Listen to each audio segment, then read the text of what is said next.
Šta je to startup? Što se podrazumijeva pod tim pojmom? Da, ako googlaš šta je to startup, zapravo dobit ćeš jako puno različitih odgovora.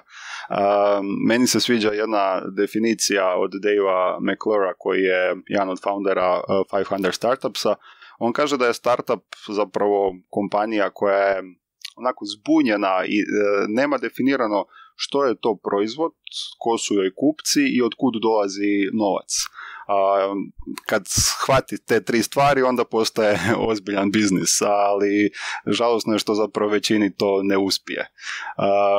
I ja bih isto se složio na tu temu. Za mene je startup nešto, ne bih sad već rekao da je to kompanija, već to je neka onako grupa ljudi u početku koja ide nekim neutabanim putem, odnosno radi inovaciju u nekom području. Dakle, to ne mora biti čisto tehnološka inovacija, to može biti i neki novi biznis model, neka nova strategija, neki novi pristup, novo tržište, ali najčešće to bude jedna inovativno tehnologija ili inovativno rješenje s kojim startup kreće.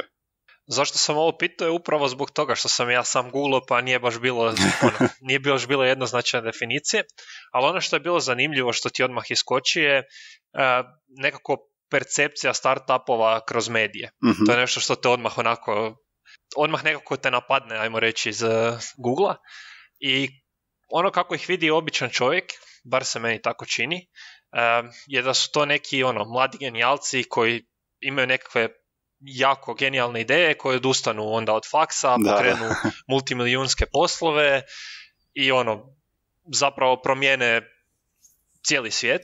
I najčešće uspiju preko noći, kako kažu mediji.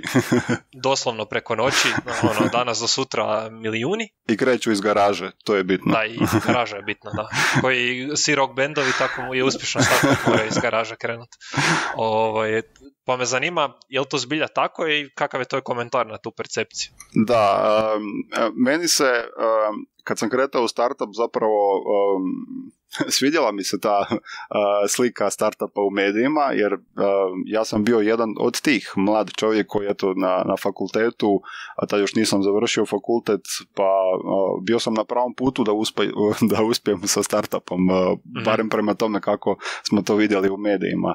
Ali sad kad već radim malo u akademskoj zajednici i kad tu želimo zapravo napraviti jedan korak prema spajanju akademske zajednice i startup svijeta, sad vidim zapravo koliko takva percepcija iz medija startupa je loša. Kao što si rekao, to u medijima to su obično mladi ljudi svježe s faksa ili oni koji su čak i odustali od faksa i priča da su imali super ideju i sad su bogati. Dakle, krenuli iz garaže, nešto malo radili, posrećuli im se i sad je sve super i sad su bogati, sad su uspješni, dok je zapravo stvarnost puno drugačija.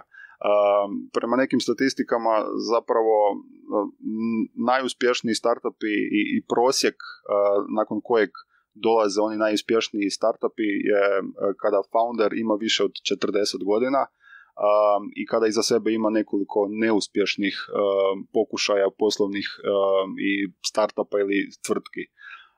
I to je ono zapravo što je zanimljiva taj kultura neuspjeha koja je po meni dosta bitna, koja vani je više prihvaćena nego kod nas. Rekao bih da kod nas je bolje, barem prema mišljenju mnogih, uopće ništa ne probati nego probati i ne uspjeti. I zapravo ljudi ne shvaćaju koliko iz neuspjeha ti možeš naučiti i koliko onda imaš veće šanse za uspjeh sa nekim sljedećim pokušajem, nekom sljedećom idejom i sljedećim startupom ili tvrtkom. Gledao sam jednu statistiku gdje su radili ispitivanje na istraživanje vezano uz sve unicorn startupe. Dakle, unicorn startupi su oni čija je vrijednost, odnosno valuacija procijenjena na preko $1 milijardu i na uzorku od nekih 400-tinjak, mislim 400-500 unicorn startupa, prosječna starost njihovog osnivača u trenutku kada su oni dosegli taj status unikorna bila je 41,5 godina. I zanimljivo je ono da samo njih 13 nije uopće išlo na fakultet ili su odustali od fakulteta. Opet treba napomenuti da samo njih 32 su imali PhD titulu, a čak 230 ih je imalo neki oblik master's titule ili neki MBA. Zato sam zapravo ja i nisam nastavio na doktorski studij da budem dio statistike i da statistika bude na mojoj strani, da jednog dana imam unicorn startup. Pametno, da.